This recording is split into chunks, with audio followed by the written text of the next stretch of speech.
Hello and welcome. He's not willing to compromise his art and has sometimes spent years raising funds to make movies the way he wants to, with a meaningful story and a message that touches on both good and bad in human nature, from slavery to colonialism. This week on One-on-One, meet the Ethiopian director, storyteller and philosopher Haile Gerima. Born in Gondar, Ethiopia in 1946, his early life was centered very much around his large family. Haile Gerima was one of 10 children born to a mother who worked as a teacher and a father whose creativity was expressed through his writing, giving the young Gerima a chance to watch his father's plays and even perform in them.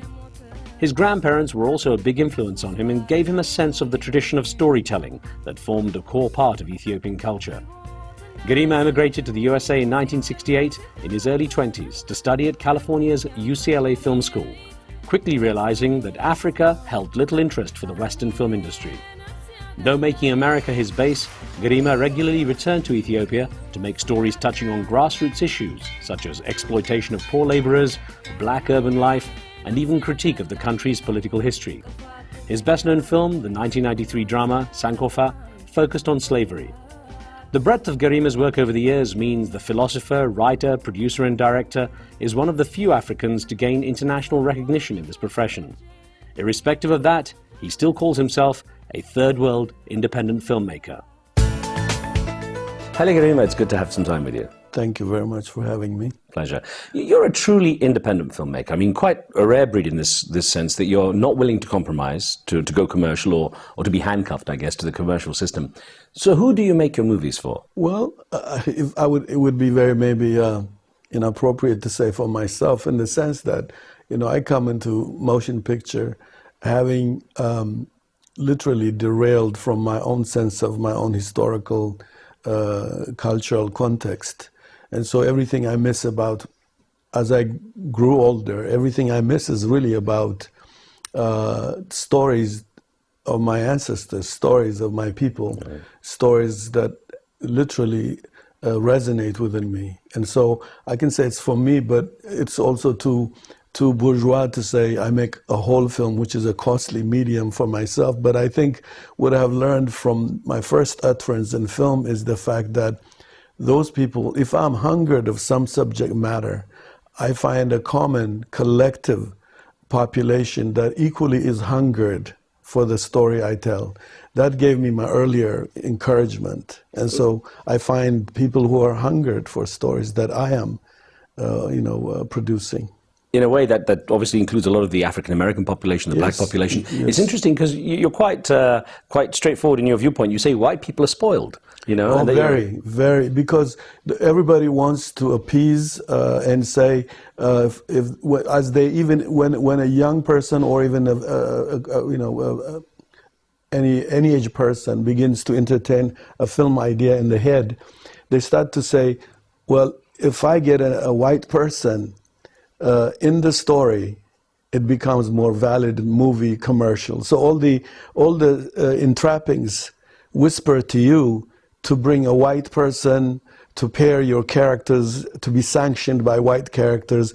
But again, this is just a formula Hollywood has over the years developed. Even when they do historical films about Gandhi or anybody, you have to have white actors that sanction the story.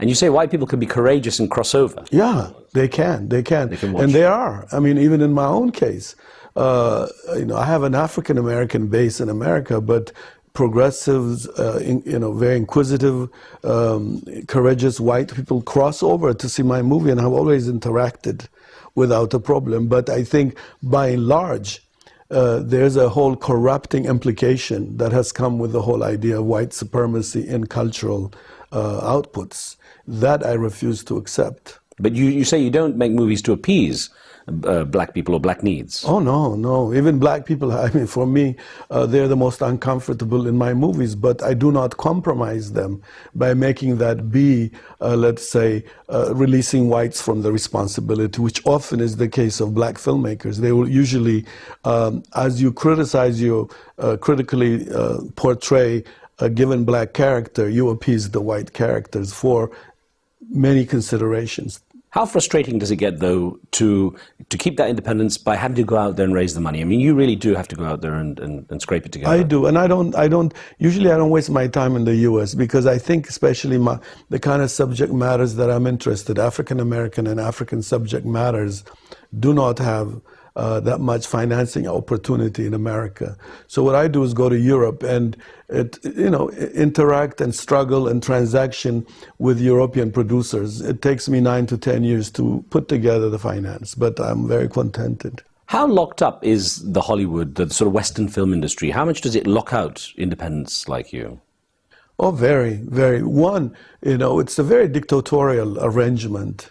Even when they talk about, I don't know if you know this, usually Hollywood, not necessarily as a human being, but the mindset.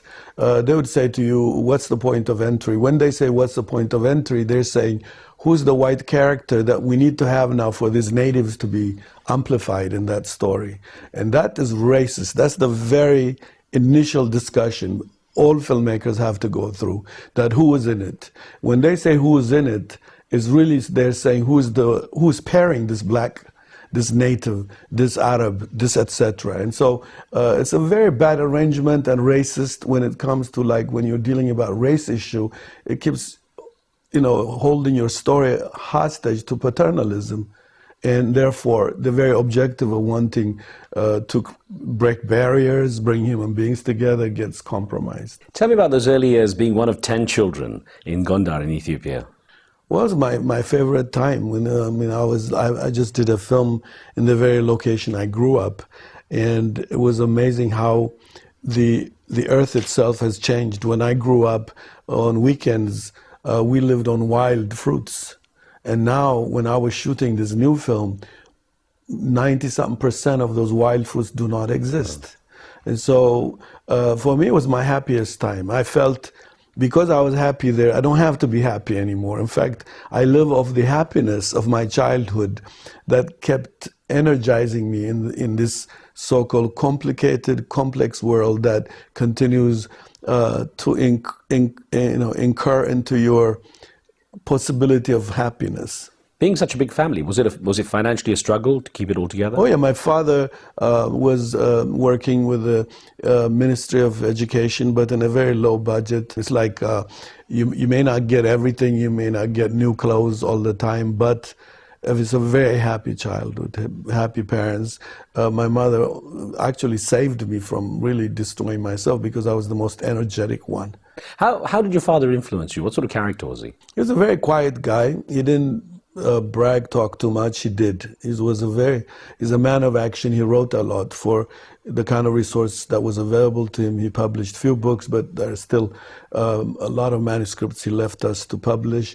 And he was a good storyteller. The whole town in Gondar literally admires him and follows him, and where they go to this honey wine places where they sit down.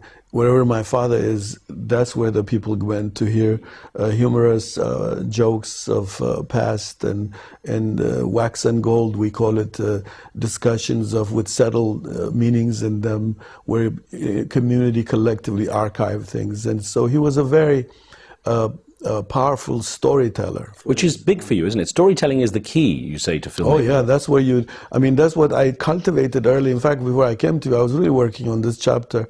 I'm writing the making of Sankofa, and so I was working on this whole area, how the earlier around the fire, my grandmother, this is pre-electricity in our house, my grandmother and her storytelling, who's his mother, and how much he has inherited from her is also an amazing transaction. And so I grew up around storytelling. Every night, all you have is stories. You say it's healing as well. Oh, very healing, and also it exorcises, I would say, the negative aspect of your life, because all of us come with good and evil. And I think the storytellings are therapeutically, they strip out of your system the evil aspect of being human, and they're therapeutic. In the end, this is really how I see film itself. What made you move across to America, to Chicago? You went to Goodman School of Drama when you were 21. Yeah, I was what you call the Kennedy children, or Eisenhower came a little bit earlier. But the Kennedy time was the whole idea of America was a larger empire, and Ethiopian educational infrastructure brought a lot of Peace Corps. Any Ethiopian that went to America returns to a privileged status. In anything you want to do, if had you been dunked in American educational degrees, you're better off in Ethiopia. And so it's that kind of cultural environment that obsessively drove me to go to America. But you realized once you were there, and you went on to UCLA as well, that you could be a filmmaker, not just work in theater, because that was your original plan, wasn't it? Oh yeah, theater was what I was studying, but really film was accidental. I was just standing a little bit. I had an incident with the theater arts department at UCLA, and accidentally I was standing where students, semester end students, were screening their projects, and I realized I should try this one. So my thing with film was accidental. But when you went to California, I guess you discovered Hollywood wasn't really for you. No, but by that time, I think I have been, once I got to Chicago and racism began to negate my own humanity, not only as reflected as the African descendants, but even in my own personal life. Because when I first went to Chicago, on the outskirts of Chicago, I did gardening for my financial needs. And I have gone through my own personal, not as in the way African Americans or Native Americans or Chicanos go through, but I got my share of confrontation with racism where it negated me, because I grew up amplified. I did theater, I did in Addis even, and Haile Selassie University. I was active in the theater department. And so here I come to a country that completely omitted my own existence and denied me to be a person even. Forget storyteller, forget theater, drama. I even began to doubt my equality human being. And those confrontations led to my completely escaping from Chicago. Suddenly I escaped and went to California, went to UCLA and just enrolled in the theater arts department, trying to run away from what I faced in Chicago in the theater and racism and the way parts are given, etc., etc. We'll find out more about what happened in a moment. More questions for Haile Gerima in just a moment. Stay tuned. You're watching One on One.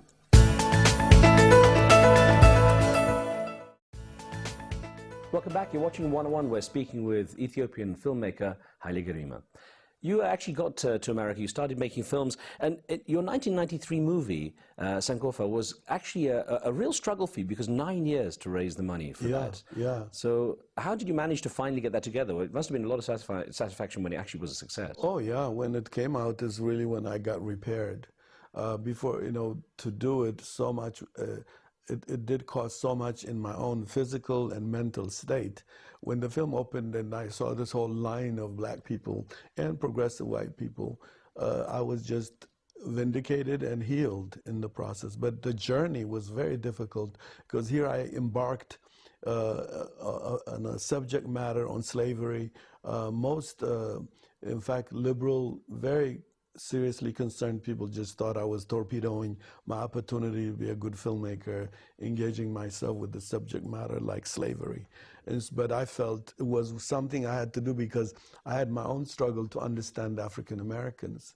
Because I came to America, 21-year-old, having gone to school, not knowing anything about slavery, and I didn't even think African Americans came from Africa. I thought they were just sprouted in America. And so I had to work that out for myself. I had to process the implication of slavery and how it resonated in me.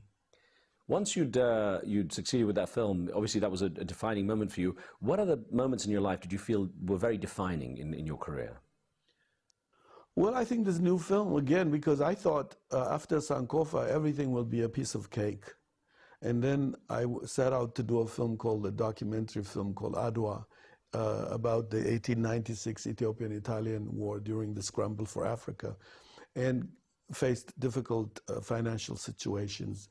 And then this film, Teza, which is about really the displacement of African intellectuals, how we go abroad to bring modernization, and then in the process, things shift so much we get lost. And so it was a critical film to do, but I faced so much more problem to raise money for that than even Sankofa. It took literally 14 years to finish this film. Were there any specific mentors in your life? My father, I would say, because that was the first struggle I had, is with my father, and to live to, and reflect back to see how much he's put in me when we were in fact in direct struggle against the road I took, and his sense of cultural purity. Out of that, I synthesized a very powerful mentorship relationship with my father. Considering your distaste of the Hollywood machinery, how important is it to you still to be recognized by that as a valid filmmaker, to get the awards, to be recognized at that level, at a peer level? Maybe when I was 40, maybe when I was 50. Now you wouldn't believe how uninteresting it is to me. The most thing that matters to me now is, where do I get now? I have like 15 scripts sitting around, because all I do is write scripts, because you can't, really, you have no excuse not to write a script, while you can say I didn't have money to do it. So my thing is always this obsessive search to find my next money to do my next movie. And so it's really, I've been fortunate, even the kind of recognition I have coming from a small town. I didn't grow up for limelight. It's unlike Americans, for example, my classmates, friends I knew, they grew up from limelight. They have fixation with light. I do not have that, because I grew up in a very humble circumstances. Even what I get now, I sometimes don't think I deserve it. I feel like when I think about my father, I'm a fraud, because he was so an impeccable storyteller, an epic poem writer. And so my standards are really entirely different. Does the financial struggle to get the films made kill the creativity in any way or hamper it? It does affect a great deal. You rust from movie to movie. For me at least, a rhythm, because I like to write, direct, and also edit. What I see here is it's so important to at least in 3 years be in a new movie. But I'm not like I don't look at film as pancakes. I like to take my time, really working over the structure, the rhythm, and also my cultural temperament, my own accent. It's not just making the movie. I'm interested in my own accent, how my mother, my grandmother, how they told stories. The cadence of those narratives are important to me. It's not really even, the content, I'm very confident, will always be there. I don't panic to insert my political or philosophical ideas. But I work hard about Ethiopian weavers, how they organize color. I'm very much interested in basket weaving in my country. I want to see church paintings. In that, how do I then learn from this color tradition to my movies? So these are more important to me. You're also very good at giving back, and you're a professor of filmmaking at Howard University in Washington, D.C. What do you get out of it yourself, being involved with those young minds?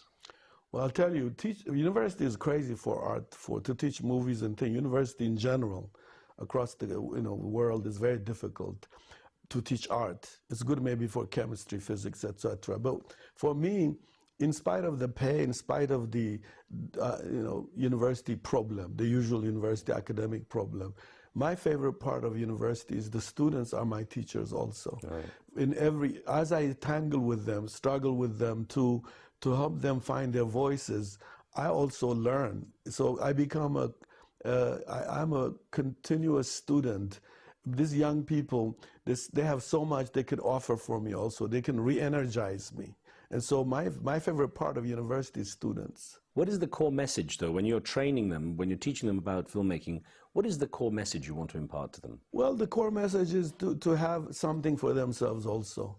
Not to look at cinema as a telegram to send to somebody, whether it's moral or entertainment. I try to say to them, you know what, you should find who you are. Your voice will be unique, but if you imitate already existing voices, you preempt yourself. And so what I try to do, my struggle with young people, is to say, find your voice as you tell the story. And that's to cut away the baggage that you think they've inherited from watching your standard Hollywood fare, yeah? Oh, yeah, especially this generation. You don't know how it's getting rougher to teach this generation, because most of their education comes from television. It has even shrunk their notion of time and space. It has affected their visual I would say pace, in the sense that their span of attention for visual images is so short, they don't even know how to appreciate a lingering shot and share the emotional, because they're very multi-fast, like they're skating through literature, not experiencing it as they go. I know you see it as the dark side, but would you have interest in doing essentially a traditional commercial film? Well, I will, if they came, let's say, like I'll tell you, maybe if somebody came and said, here's money, I would never do a movie where they will dictate the editing, for example, the structure, the story, because it's useless. They can find anybody to do it. If I join into a project, it's because my integrity of structuring the story, telling the story, does carry my own temperament. And this is, of course, too much to ask. This is why I don't even have the energy to go. But otherwise, yeah, finance, I'm not into obscene finance, but if I got to some stories I want to make, 15, 10 million, 5 million, I would really be very, overjoyed. But the danger with that is also this whole fantasy that has paralyzed a great deal better filmmakers than I, living and roaming to find this non-existing jackpot. And I don't join with that. Have you set yourself any long-term or short-term even goals in filmmaking? At 60, everything is short term. No, you wouldn't believe it. I live every day like I'm going to live 100 years. Why else would I be writing a script last night, for example, in my hotel room? I'm rewriting a script that I wrote 3 years ago, rewriting it to see if it can also be produced. So I would say to you, I live like, until the last minute of my life, I will be writing a script, at least if I'm not making a movie. So how would you like to be remembered? What would you like your legacy to be? For young people, I would like to be, I would like to say, I would like to be a symbol of resistance, where in a society that wants to destroy their individual quality. And even in that, I'm an imperfect example, but that's what I would say. Well, Haile Gerima, thank you very much. It was a pleasure talking with you. Thank you very much for having me.